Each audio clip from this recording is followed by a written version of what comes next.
Hello student, আমি Tapas sir. আজকে এই ভিডিওতে তোমাদের ফোর্থ সেমিস্টার হিস্ট্রি অনার্সে সিসিএফ সিস্টেমে যে ডিএসসি সিসি5 পেপারটি আছে, তো সেই পেপারে আমি মার্কস 20 এবং তোমাদের সিলেবাস কী কী বই পড়তে হবে এগুলো তোমাদের আলোচনা করে দিয়েছি।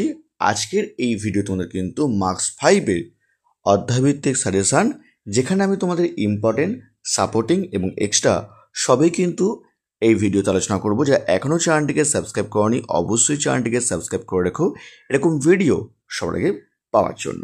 তো দেখো, তোমাদের প্রথম প্রশ্ন, চোলদের আমলে বঙ্গোপসাগরকে চোল সমুদ্রম বলা হতো কেন?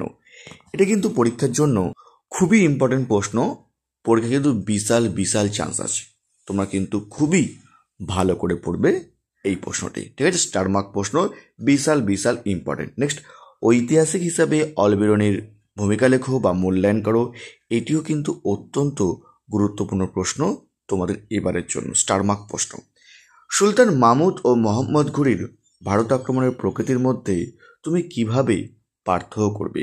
এটিও কিন্তু ভেরি ভেরি ইম্পর্টেন্ট প্রশ্ন তোমাদের জন্য। তো 1, 2, 3 তিনটি প্রশ্নই তোমাদের কিন্তু 5 মার্কসে বিশাল বিশাল ইম্পর্টেন্ট। নেক্সট, আরবদের ভারত আক্রমণের কারণ কী ছিল? অথবা আসতে পারে আরবদের সিন্ধু বিজয়ের তাৎপর্য লেখো, ঠিক আছে? তো একটি কিন্তু পরীক্ষা বিশাল বিশাল ইম্পর্টেন্ট। নেক্সট, শিক্ষার বিকাশে নালন্দা মহাবিহারের ভূমিকা লেখো, অথবা আসতে পারে হর্ষচরিত টিকা লেখো। তারপর দেখো, কৈবর্ত বিদ্রোহ সম্পর্কে টিকা লেখো, বিশাল বিশাল ইম্পর্টেন্ট।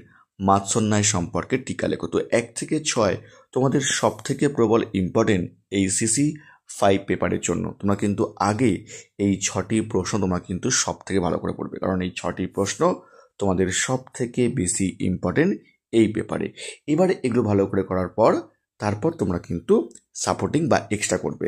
দেখো, আমি তোমাদের বলবো এই ডিএসসি সিসি5 পেপারে কিন্তু প্রশ্নটা কিন্তু একটু ঘুরিয়ে ফিরিয়ে হয়, প্রশ্ন কিন্তু একটু কঠিন হয়ে থাকে। তাই তোমাদের বলবো একটু ভালো করে তোমাদের কিন্তু পড়তে হবে এই পেপারটি, ঠিক আছে?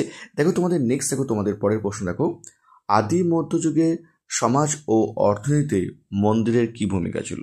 এটিও তোমাদের কিন্তু সাপোর্টিংয়ের মধ্যে ইম্পর্টেন্ট আছে। নেক্সট, দ্বিতীয় তরায়নের যুদ্ধের গুরুত্ব লেখো, ঠিক আছে? তারপর দেখো, আদি মধ্যযুগের কৃষি ব্যবস্থার সম্প্রসারণকে তুমি কিভাবে ব্যাখ্যা করবে?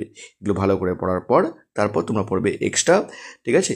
আগে তোমরা 1 থেকে 6 ভালো করে পড়বে, তারপর তোমরা কিন্তু সাপোর্টিং পড়বে।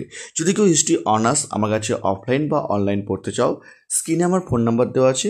আমি অফলাইনে শিয়ালদা সোমনাথ কলেজ এবং বেলাসাইডের শোষণা কলেজ তার কাছে পড়িয়ে থাকি। এমনকি চাইলে তোমরা কিন্তু অনলাইন ক্লাসও করতে পারো। আমার অনলাইন ক্লাস কিন্তু পুরো অফলাইনের মতো। তোমরা চাইলে তোমরা কিন্তু 2টো ফ্রি ডেমো ক্লাস তোমরা কিন্তু করে দেখতে পারো যে তোমরা অনলাইন ক্লাসটাকে অফলাইনের মতো তোমরা কিন্তু বুঝতে পারছো কিনা, ঠিক আছে?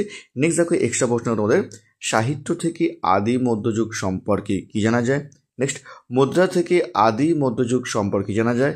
লাস্ট প্রশ্ন, আদি মধ্যযুগে কৃষক সম্প্রদায়ের অবস্থান লেখো। তো এই ছিল তোমাদের ডিএসসি সিসি5 পেপারের মার্কস 5-এর অধ্যায়ভিত্তিক সাজেশন আলোচনা করলাম। এবং যারা দেখোনি মার্কস 20 সাজেশন, তোমরা কিন্তু এই ভিডিও ডেসক্রিপশন বক্সে আমি তোমাদের কিন্তু তার লিঙ্ক দিয়ে দেবো। যারা দেখোনি অবশ্যই পারলে কিন্তু দেখে নিও। তো আজকের মতো এটুকুই।